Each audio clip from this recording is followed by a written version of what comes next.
से उठाए हुए बोलो जय जयकार, खाक से उठाए हुए बोलो जय जयकार, खाक से उठाए हुए बोलो जय जयकार, खाक से उठाए हुए बोलो जय जयकार, लंगड़े चलाए हुए बोलो जय जयकार, लंगड़े चलाए हुए बोलो जय जयकार, लंगड़े चलाए हुए बोलो जय जयकार, लंगड़े चलाए हुए बोलो जय जयकार, मुरीदे जलाए हुए बोलो जय जयकार, मुरीदे जलाए हुए बोलो जय जयकार। आज स्पेशल मैंने आप लोगों के लिए प्रार्थना की। आज जो बीमार, आज जो देख रहे हो, अगर आप बीमार हो, परमेश्वर का रूह आपको छूने जा रहा है। अगर आप बिलीव करते हो, अगर आपकी आस्था है कि आज की मीटिंग में परमेश्वर का रूह मुझे छुएगा, अगर आपकी आस्था है परमेश्वर का रूह मुझे आत्मा से भरेगा, आज वो होने जाएगा आपकी लाइफ में। आज जब आपके लिए प्रार्थनाएं करी, खुदावंद मेरे साथ यहाँ पे थे और वो करना चाहते हैं आपकी लाइफ में अद्भुत और अचंभित रीति से नए काम। परमेश्वर आप सबके जीवन में एक नया और अद्भुत काम करना चाहता है। परमेश्वर आप सबके जीवन को संवारना चाहता है, सबके जीवन को नेक्स्ट लेवल पे ले जाना चाहता है। परमेश्वर के वायदे बाइबल में लिखा है, हाँ और आमीन है यीशु मसीह में। मैंने कहा हाँ और आमीन है यीशु मसीह में परमेश्वर के वायदे। परमेश्वर जब एक वायदा आपसे करता है कि वो आपके जीवन में एक अद्भुत काम करना चाहता है, तो परमेश्वर के वायदे के साथ में एक कंडीशन हमेशा अटैच होती है कि वो कहता है, उसने अब्राहम से कहा मेरे पीछे चल और सिद्ध बन। तू उस जगह से निकल आ, अपने पिता के घर को छोड़। अब उत्पत्ति 12 में लिखा हुआ है, अपने पिता के घर को छोड़, उसके घराने को छोड़, उसकी सारी चीजों को छोड़, मेरे पीछे चल। फिर परमेश्वर अब्राहम से कहता है मेरे पीछे चल और सिद्ध बन।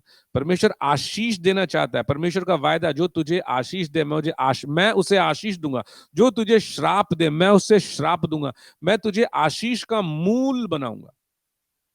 लेकिन उसके साथ एक कंडीशन परमेश्वर की अटैच थी। वो कंडीशन ये थी कि तुम मेरे वचनों पे चलोगे, तुम मेरे पीछे चलोगे। जब तुम मेरे पीछे चलोगे तो तुम सिद्ध होते जाओगे। जैसे जैसे तुम सिद्धता के पीछे चलोगे, मेरे वायदे तुम्हारी लाइफ में पूरे होते जाएंगे। और वो वायदे अब्राहम के जीवन में, फिर उसके बाद उस वायदे का ट्रांसफर होना आइजैक के जीवन में, फिर आइजैक के साथ परमेश्वर ने वाचा बांधी, वादा किया, फिर उसके साथ याकूब के ऊपर वो ट्रांसफर हुआ, फिर याकूब के 12 बेटों के साथ वो, आप देखो जब वो पूरा, जब इजराइल राष्ट्र बना, वो अब्राहम से किया गया वायदा परमेश्वर ने पूरा किया। क्योंकि अब्राहम, बाइबल में लिखा, परमेश्वर के पीछे चला, आइसैक चला, जेकब चला। परमेश्वर आप सबको ब्लेस करना चाहता है। परमेश्वर आप सबकी लाइफ में ऐसे काम करना चाहता है। बाइबल में लिखा है, जो परमेश्वर से प्यार करते हैं उनके जीवन में ऐसे काम होते हैं, ना किसी आंखों ने देखा है, ना कानों ने सुना है, ना जबान से बोला गया है, और ना माइंड में आया है। तो जो चीजें आप इवन थिंक भी नहीं कर सकते, वो काम परमेश्वर आपके जीवन में और आपके द्वारा करना चाहता है। वो चाहता है कि आप उसके साथ एक कमिटमेंट में चलो, आप उसके साथ आज्ञाकारिता में, ओबीडियंस में चलो, आप उसके वायदों को रिसीव करो। परमेश्वर चाहता है उसके वायदों को रिसीव करो, वो प्रॉमिसेस को रिसीव करो। लेकिन परमेश्वर ये भी चाहता है जो साथ में आपके एक ओबीडियंस अटैच्ड है, आप उसको भी पूरा करो। देखो, शैतान जानता है कि आप परमेश्वर के वायदों को रिसीव कर रहे हो। शैतान जानता है परमेश्वर ने आपकी लाइफ में वायदा कर रखा है। जब भविष्यवाणी ओपन होती है, जब जीसस क्राइस्ट, जब बैप्टिज्म होकर के जीसस क्राइस्ट जब पानी से बाहर निकले, बाइबल में लिखा है पवित्र आत्मा कबूतर के नाई उन पे ठहर गया। उसके बाद भविष्यवाणी हुई, तू मेरा प्रिय पुत्र है, मैं तुझ में अति प्रसन्न हूं। फिर परमेश्वर का आत्मा उसको, यीशु मसीह को जंगल में ले गया कि शैतान उसकी परीक्षा करे। तो जब शैतान परीक्षा करने आया, शैतान ने वो वचन सुना था जो परमेश्वर ने यीशु मसीह के लिए बोला था, वो भविष्यवाणी सुनी थी शैतान ने। उस शैतान ने प्रभु से पूछा, क्या तू सच में परमेश्वर का पुत्र है? यदि तू सच में परमेश्वर का पुत्र है। शैतान ने उस चीज को डाउट के रूप में क्रिएट किया जीसस क्राइस्ट, क्योंकि वो उस भविष्यवाणी को सुनता है।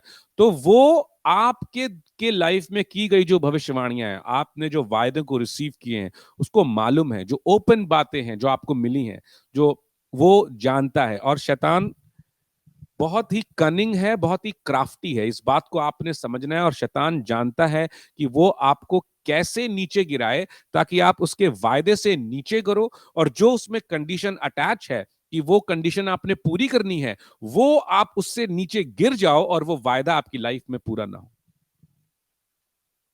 अगर मैं अभी सुबह किसी से बात कर रहा था, मैं अगर आपको बताऊं, अगर शैतान कहीं जॉब अप्लाई करेगा ना, और अगर अपना सीवी भेजेगा, और अगर अपना एक्सपीरियंस कवर लेटर, जब आप जॉब अप्लाई करते हो तो आपका एक्सपीरियंस होता है और एक कवर लेटर आप बनाते हो, तो जब कवर लेटर बनाते हो उसमें लिखते हो मेन मोटा काम क्या किया, तो शैतान का जो कवर लेटर होगा उसमें ये लिखा होगा कि मुझे 6,000 साल से ज्यादा का एक्सपीरियंस है, लोगों को कैसे गिराते हैं।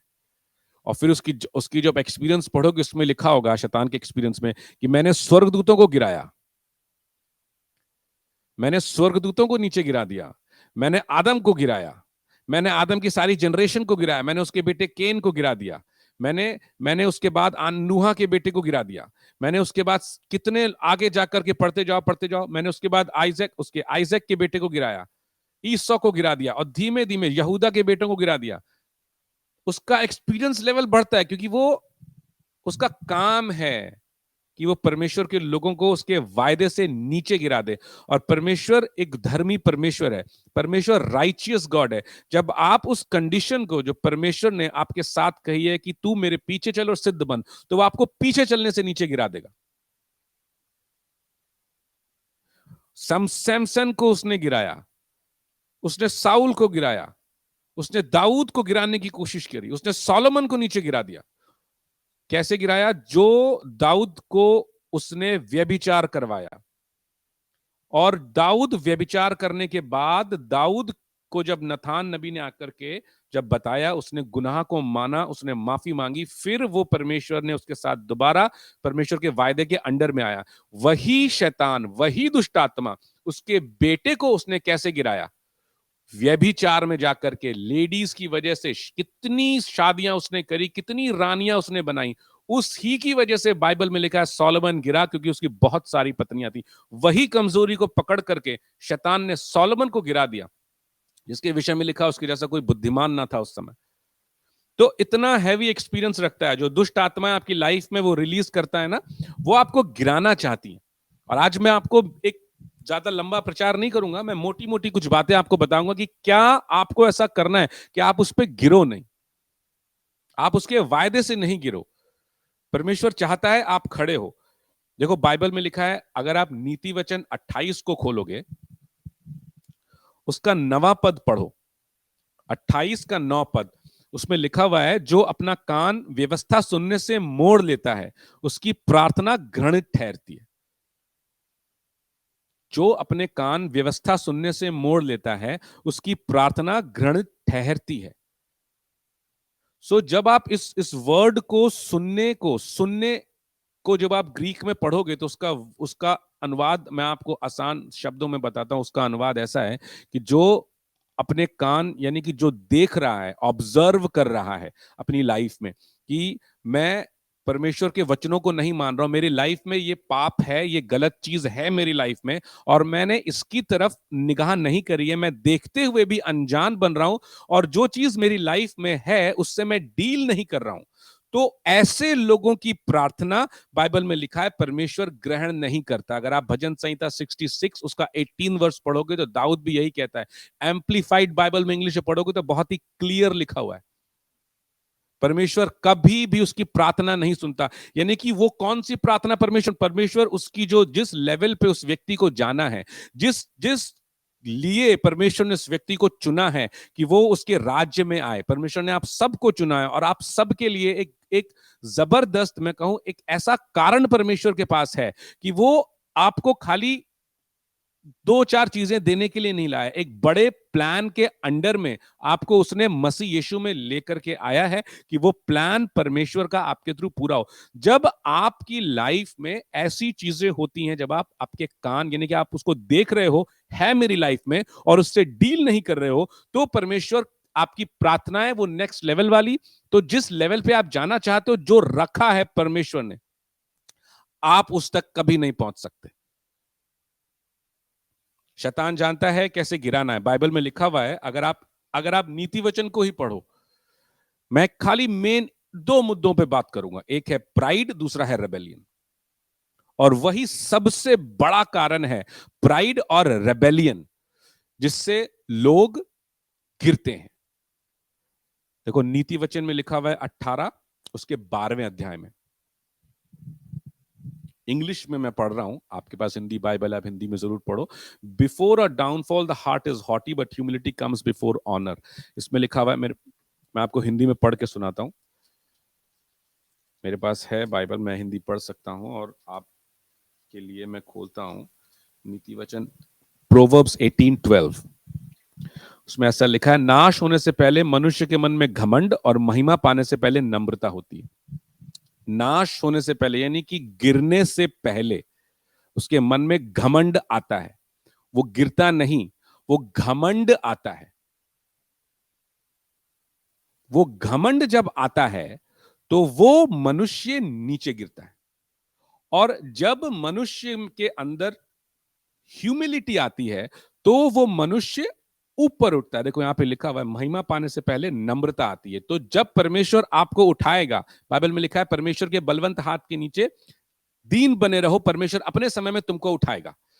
जब महिमा आती है आपकी लाइफ में, वो ग्लोरियस मोमेंट आता है, वो तब आता है जब उस मोमेंट के आने से पहले आप दीन होते हो, हम्बल होते हो। हालेलुया। मैं जब 2010 में, मेरी लाइफ में ऐसा मोमेंट था कि जब परमेश्वर के वायदे मेरी लाइफ में थे, परमेश्वर के वायदे मेरी लाइफ में थे कि वो मुझे परमेश्वर उठाने वाला है ऊंचे लेवल पे, अलग अच्छे लेवल पे सेवकाई में ले जाने वाला है, मेरी लाइफ में मुझे नेक्स्ट लेवल पे ले जाने वाला है। एक बहुत बड़े परमेश्वर के दास जो साउथ इंडिया से थे, वो मुझसे मिले और उन्होंने मुझसे कहा कि देखो परमेश्वर तुम्हें इसीलिए देगा कि तुम दीन हो, इसीलिए परमेश्वर तुम्हें देगा। लेकिन जब वो परमेश्वर तुम्हें वो पोजीशन देगा और उसके बाद उस पोजीशन से तुम्हें ऊपर बढ़ना है, तो तुमको दीन बने रहना है परमेश्वर के बलवंत हाथ के नीचे। परमेश्वर ने, जब मैं दीन बना रहा तो मुझे वो पोजीशन दी, मुझे टेलीविजन होस्ट बनाया परमेश्वर ने, स्टार प्लस पे, नेशनल टीवी में मैंने गॉस्पल दिया है 3 साल इंडिया में।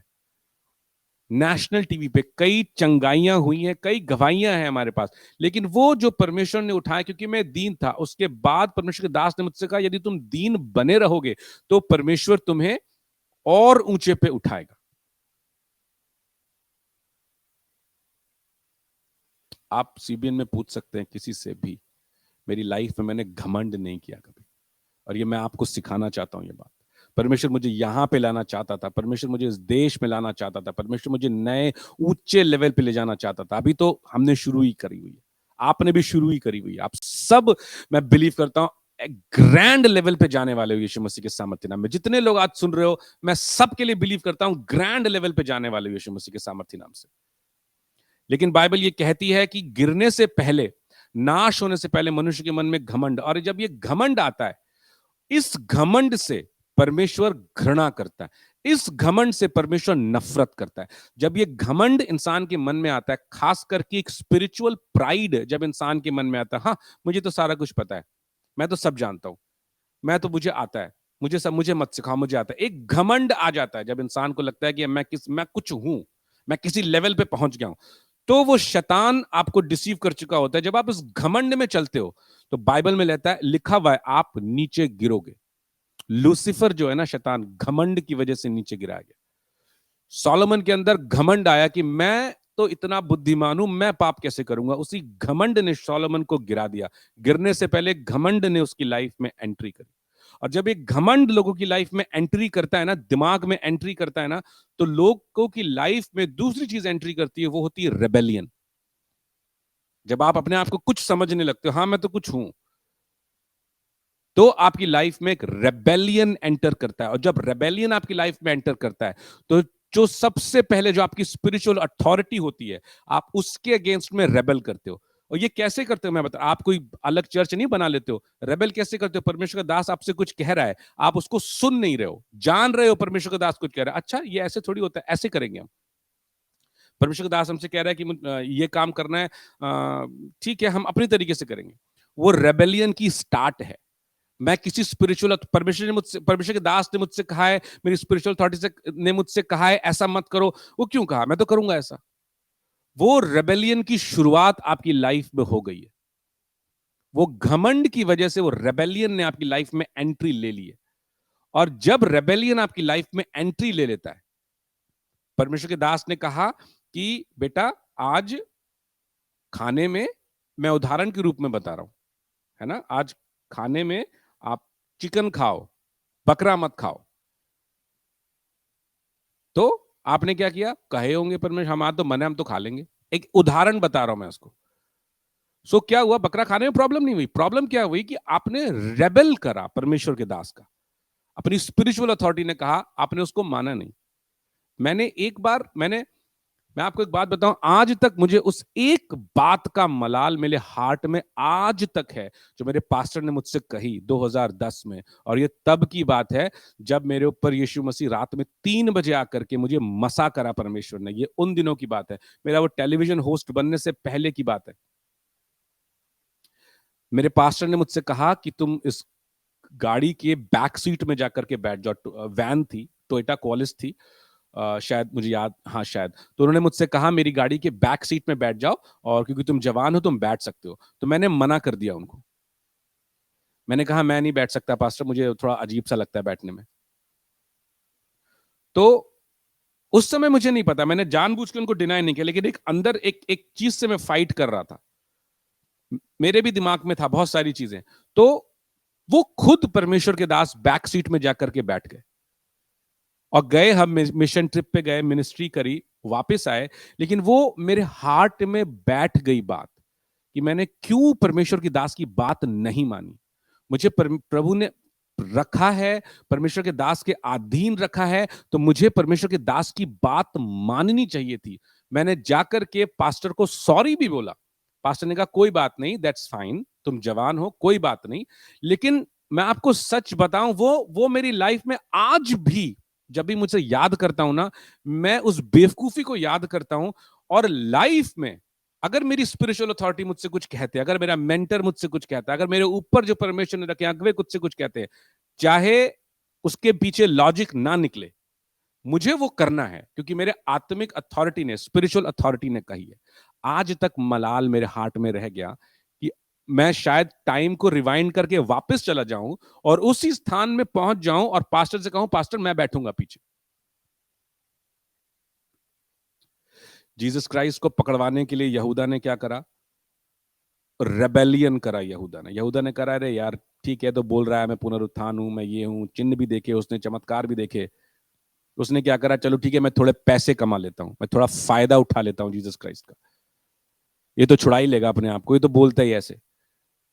तो अल्टीमेटली कहां जाकर के गिरा वो यहूदा इस्करियोती? आप अच्छे से जानते हो, इस्करियोती मतलब ताला बनाने वाला, जिसके दिमाग के ताले खुद ही बंद थे। अच्छे से शैतान जानता है आपको कैसे गिराना। साउल ने कहा कि मैं राजा हूं, मैं क्यों सैमुअल की बात मानूं, जबकि परमेश्वर ने सैमुअल को, साउल के ऊपर एक स्पिरिचुअल अथॉरिटी रखा हुआ था। अपनी स्पिरिचुअल अथॉरिटी का अनादर करना, अपनी स्पिरिचुअल अथॉरिटी का। और जो लोग स्पिरिचुअल अथॉरिटी का आदर करते हैं, मेरी चर्च में एक ऐसा बंदा है, मैं सिर्फ इसलिए बोल रहा हूं कि आप इस बात को समझो, और मैं सिर्फ इसलिए बोल रहा हूं कि अगर वो इस समय देख रहा है तो इनकरेज हो, और इसके अलावा कुछ नहीं, दिमाग में नहीं बैठाना कुछ बातें। वो जो बंदा दिल में रखना जरूर, वो जो बंदा, जो मेरी चर्च में एक ऐसा बंदा है, मेरी चर्च पे हैं लोग, लेकिन एक ऐसा बंदा है जिसको आपने देखा होगा कि पीछे वो कीबोर्ड बजाता है और फायर प्रेयर वाली ट्यून भी वो निकालता है। उसको मैं जो भी बोलता हूं वो करता है, चाहे वो थका हुआ भी हो ना, वो करता है। उसको मैं कुछ भी बोलता हूं, उसने कभी मुझे मना नहीं किया, उसने कभी आके मेरे खिलाफ, कभी उसने रेबेलियन वाली हरकतें नहीं करी। तो ऐसा जो व्यक्ति होता है, जो मसा मुझ पे है, ऐसा व्यक्ति मेरे मसे में से 101% पाएगा। 101%। वो जो भाई है मेरी चर्च में, वो अगर मुझे सुन रहा है, अपने समय पे तुम इस मसीह से पाओगे, परमेश्वर तुम्हें अनॉइंट करेगा और जबरदस्त इस्तेमाल भी करेगा, क्योंकि तुमने रेबल करना नहीं सीखा। मैंने इसका एग्जांपल इसीलिए दिया कि वो जो भी मैं उसको बोलता हूं, वो ऐसा व्यक्ति है जो सबसे पहले चर्च में आकर के चर्च खोलता है, और वो ऐसा व्यक्ति है, वो कोई भी नहीं होगा, वो आकर के मेरे साथ खड़ा होगा। तो ऐसा व्यक्ति चाहे जो भी हो, चाहे उसको समझ ना आ रहा हो, चाहे उसको लॉजिक समझ ना आ रहा हो, हाँ नहीं पास्टर ने कहा है, वो सोच के करता है, अरे तू ये कर दे, वो कर दे। वो चार काम भी कर रहा होता है, फिर भी वो सुनता है मेरी बात और वो करता है, क्योंकि वो स्पिरिचुअल अथॉरिटी को आदर करना जानता है। तो ऐसे अगर आप व्यक्ति हो, तो आप अपनी स्पिरिचुअल अथॉरिटी के मसे से 101% पाओगे, क्योंकि आपका मसा, जो मेरे ऊपर मसा है, जो आप अगर देख रहे हो कि आपके चर्च, आपके पास्टर के ऊपर जो मसा है, आपके मेंटर के ऊपर जो मसा है, वो मैं नहीं दे सकता, वो परमेश्वर देता है। वो होली स्पिरिट ट्रांसफर करते हैं, वो जीसस ट्रांसफर करता है। मैं थोड़ी कह सकता हूं कि मेरा मसा तुम रिसीव कर लो, वो होली स्पिरिट देता है, वो उससे कहीं ज्यादा परमेश्वर देता है। एलाइजा के साथ बिल्कुल साथ साथ चला, उसके सुख में भी साथ था, उसके दुखों में भी साथ था, उसकी परेशानियों में भी साथ था, उसने कभी भी रेबल नहीं करा। तो एलाइजा का मसा एलाइशा पे ट्रांसफर हुआ, लेकिन एलाइशा का मसा नमान पे ट्रांसफर क्यों नहीं हुआ? क्योंकि नमान ने एलाइशा के अगेंस्ट में रेबल करा। उसने जाकर के गेहाजी ने, माफ करें मुझे, गेहाजी ने, उसने जाकर के नमान कोढ़ी से पैसे लिए। उसको जब एलाइशा ने बोला जाओ किसी से बात मत करना, और शूनामाइट, उस जो शूनामी स्त्री के बेटे के ऊपर ये मेरा स्टाफ रखो, उसने वो भी बात नहीं मानी। उसने अपनी अकल लगा करके चला, अरे कह रहे होंगे तो कह रहे होंगे, हम तो सही कर रहे हैं, बाकी हम तो करते ही हैं, हम तो है ही स्पिरिचुअल, हम तो करते हैं प्रार्थना, हमसे तो परमेश्वर बात करता है, हालेलुया करते हैं हम। चाहे जितने आप बड़े हो जाओ, पास्टर बेनी हिन की मैं एक बात बोलता हूं, पास्टर बेनी हिन मेरे टीचर हैं, वो हमेशा एक बात सिखाते हैं। पास्टर बेनी हिन इस बात को बोलते हैं कि चाहे जितना भी मैं ऊंचे लेवल पे पहुंच जाऊं, अगर आज कैथरीन कुलमन जिंदा होती, मैं तब भी उनके अंडर में सर्व करता, मैं उनके सामने कभी प्रीच नहीं करता। आज भी अगर कैथरीन कुलमन होती, मैं उनके सामने बैठ के उनसे वचन सुनता, और उनके अंडर में बैठ करके जो वो कहती मैं वो काम करता। आप सोचो, इतना बड़ा परमेश्वर का दास, जिसको पूरा वर्ल्ड जानता है, जिसने हिस्टोरिक क्रूसेड करी हुई है, उतनी बड़ी क्रूसेड आज तक किसी ने नहीं करी। 3 दिन में 70 लाख लोग इंडिया बैंगलोर में, आज तक इतिहास में नहीं हुई। वो व्यक्ति इस बात को कह रहा है कि आज भी अगर कैथरीन कुलमन जिंदा होती, तो मैं उनके अंडर में सर्व करूंगा। तो वही मसा कैथरीन कुलमन का उनके ऊपर फ्लो होता है। साउल ने कहा सैमुअल होगा, मैं तो अपने मन की करूंगा, मैं राजा हूं, मैं तो चर्च का लीडर हूं। बहुत सारे लीडर मैंने देखे हैं चर्च में, इसीलिए हमने अब की बार कोई चर्च में किसी को लीडर बनाया नहीं। और ये मैसेज मैं आपको क्यों दे रहा हूं जानते हो? ये मैसेज मैं इसीलिए आपको दे रहा हूं कि आप जानो कि अगर आपके अंदर में कुछ ऐसी चीजें चल रही हैं, अगर आपके दिमाग में कुछ चीजें चढ़ी हुई हैं, अगर आपके हार्ट में अननोइंगली आप ऐसा कर रहे हो, तो आज ये वचन आप समझो और इसे करना रोक दो, आज से खत्म करो, क्योंकि परमेश्वर आपको बढ़ाना चाहता है यीशु मसीह के नाम से। इसीलिए मैं ये वर्ड दे रहा हूं, आपकी गलतियां निकालने के लिए नहीं, आपको जज करने के लिए वर्ड नहीं दे रहा मैं, आपको आपकी कमियां दूसरों को दिखाने के लिए, अपने आप को धर्मी बनाने के लिए वर्ड नहीं दे रहा। ये वर्ड इसीलिए आया है आज आपके लिए कि आप उन गलतियों को देखो और अपना कान उसकी व्यवस्था से न मोड़ो, और अपने आप को जांचो, समझो, और परमेश्वर तुम्हारी प्रार्थनाओं को सुनेगा और नेक्स्ट लेवल पे तुम जाओगे। शाऊल के जैसे तुम बेवकूफी 1% भी नहीं करोगे। और रेबेलियन जिनकी लाइफ में होता है, बाइबल में लिखा हुआ है, रेबेलियन एक ऐसा पाप है जो विचक्राफ्ट से जिसकी तुलना करी गई। अगर आप पहला सैमुअल उसका 15वां अध्याय खोलें, उसके 22 में,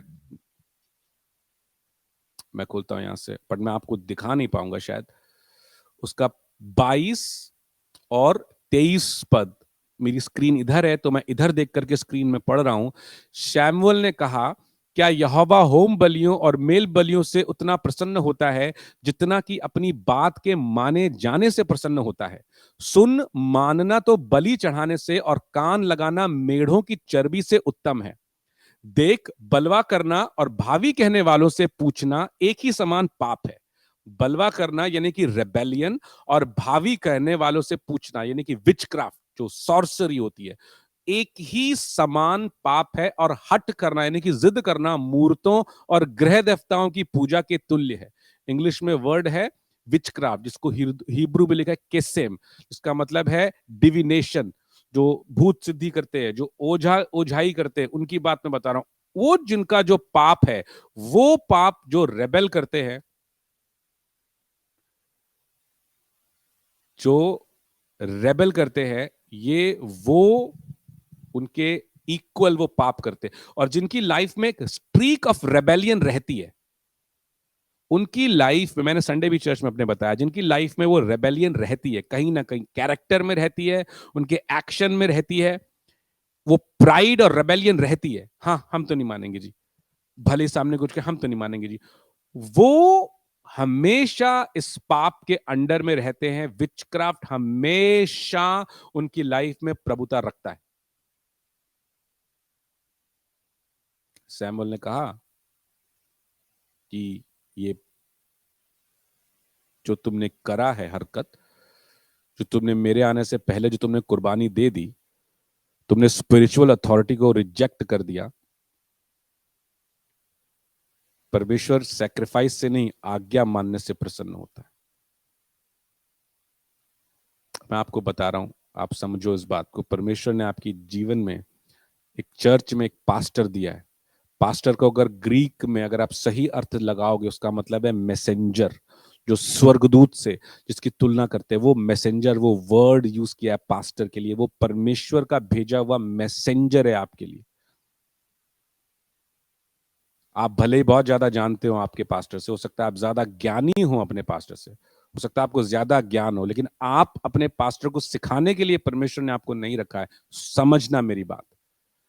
वो पास्टर अगर जेन्युइन है आपका, वो पास्टर अगर अनॉइंटेड है, वो पास्टर के साथ परमेश्वर की प्रेजेंस है, तो वो पास्टर परमेश्वर ने आपकी लाइफ में रखा हुआ है एज अ मैसेंजर, कि आप उस पास्टर से सुनो, उस पास्टर से सीखो, उस पास्टर की स्पिरिचुअल अथॉरिटी के अंडर में रहो।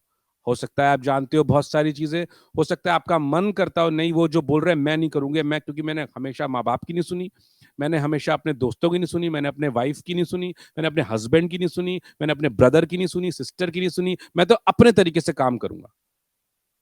वो कर रहे हो, उसको मत करो। हालेलुया जीसस, मत करो। ये मैं आपको एक चेतावनी के रूप में कह रहा हूं, और एक हम्बल तरीके से मैं आपको रिक्वेस्ट कर रहा हूं, मत करो इस काम को। ये काम करने वाले परमेश्वर के राज्य के वारिस नहीं होते।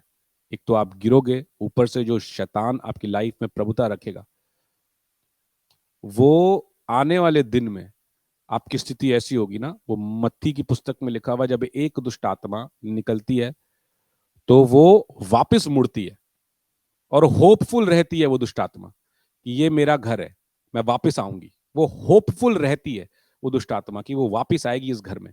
अभी भी निकलने के बाद भी वो दुष्ट आत्मा क्लेम कर रही थी ये मेरा घर है, तो वो वापस आती है और जब देखती है अब 7 और दुष्ट आत्माएं लेकर के वो वापस आती है, ताकि पूरी तरह से मैं इसकी लाइफ बर्बाद करूं। मरियम मगदलीनी के अंडर से 7 निकाली दुष्ट आत्माएं। अधीनता में रहना अगर आपने सीख लिया, अधीनता मतलब गुलामी नहीं, अधीनता मतलब ओबीडियंस, आपने सीख लिया, हो सकता है आपके समझ ना आ रहा हो, डांट खानी सीख लिया। आप खामरा चर्च में देखते हो अपोस्टल जी डांट लगाते, कोई बात नहीं। जब यहाँ पे आए थे, मीटिंग थी, मैंने कॉयर को समझाया था कि अगर डांट भी पड़े तो कोई बात नहीं, वो भी आशीष समझना, और सबने लिया उस चीज को, कोई बात नहीं। हमारे स्पिरिचुअल फादर है, हमारे पास्टर ने अगर हमें डांट दिया, मेरे पास्टर से आज भी मैं जब भी जाता हूं ना अपने होम टाउन में, मैं मेरे पास्टर, मैं जब भी उनसे मिलता हूं ना, आज तक मेरे हार्ट में वो रेवरेंस रहती है। आप मेरी वाइफ से पूछ सकते हो, उसके हार्ट में भी वो रेवरेंस रहती है। मैं उनसे ऐसे मिलता हूं जैसे मेरे स्कूल के मैं प्रिंसिपल से मिल रहा हूं। मैं उनके सामने ज्यादा बात नहीं करता, मैं उनकी रिस्पेक्ट आज भी करता हूं। और जो उनके बेटे हैं जो अभी चर्च में हैं, मैं उनकी भी आज भी रिस्पेक्ट करता हूं, आज भी।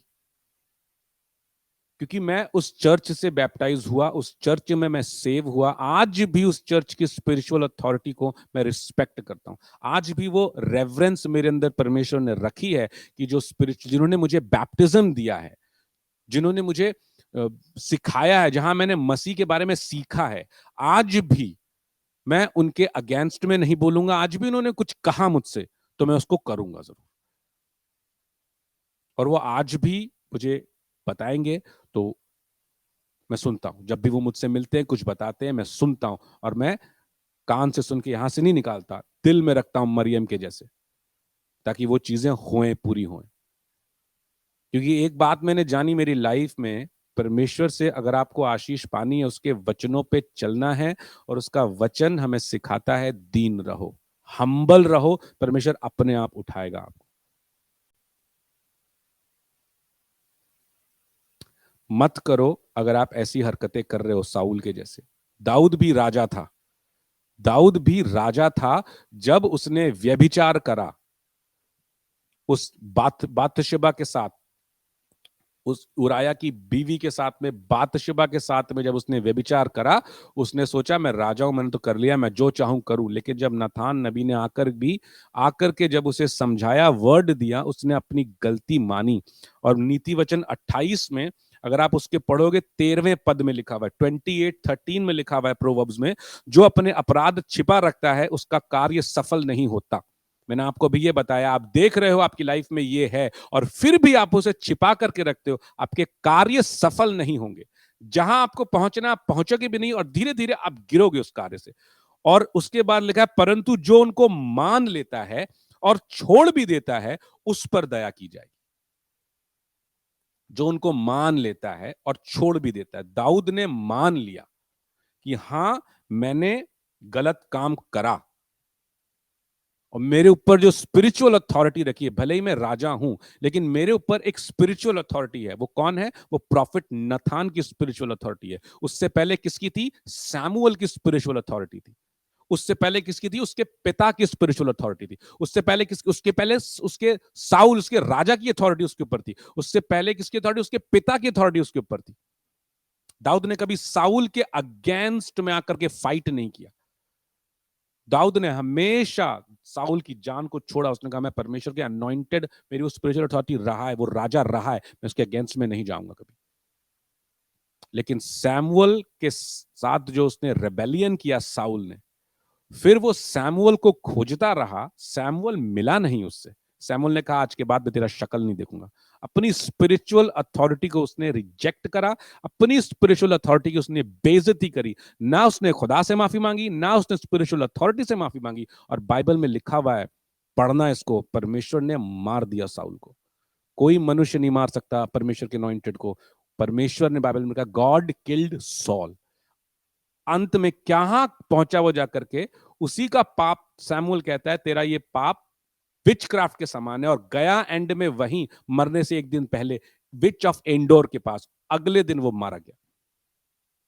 दाऊद ने सैमुअल के अधीन में रहा, सैमुअल की रिस्पेक्ट करी, नथान की रिस्पेक्ट करी दाऊद ने। राजा होने के बाद भी उसने मांगी माफी, उसका बेटा भी मर गया तब भी उसने अपने गुनाह को माना और उसके सारे काम सफल हुए। उसने एक भी फाइट नहीं हारी। और जिस काम के लिए परमेश्वर ने आपको अभिषेक किया, दाऊद को अभिषेक किया, वो काम दाऊद ने पूरा करा। आपको चुना है परमेश्वर ने दाऊद के जैसे। 17 साल भले ही लग जाएं आपकी लाइफ में, लेकिन दाऊद के जैसे। दाऊद का अभिषेक किस लिए किया था? इसीलिए किया गया था कि वो राजगद्दी पे बैठे इजराइल की। 17 साल के बाद वो यहूदा की गद्दी में बैठा, फिर इजराइल की गद्दी में बैठा।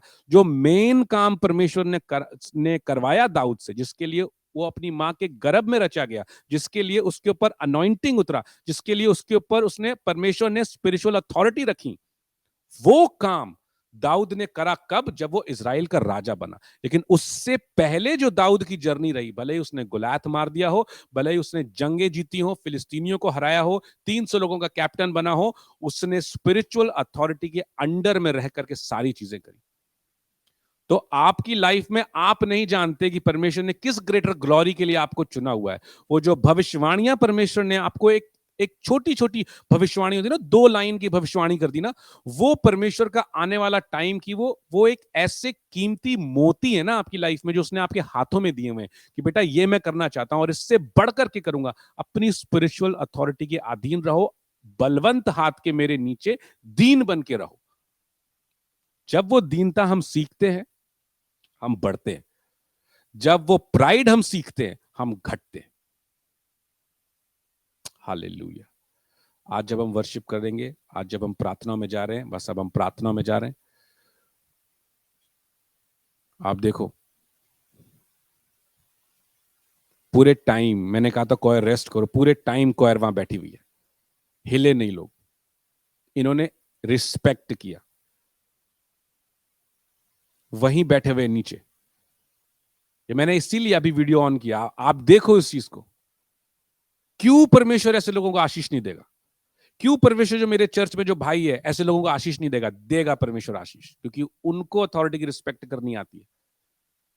और जिन्हें नहीं आती है, उनसे मैं अब भी एक बार फिर से कहता हूं, आज ये मौका है,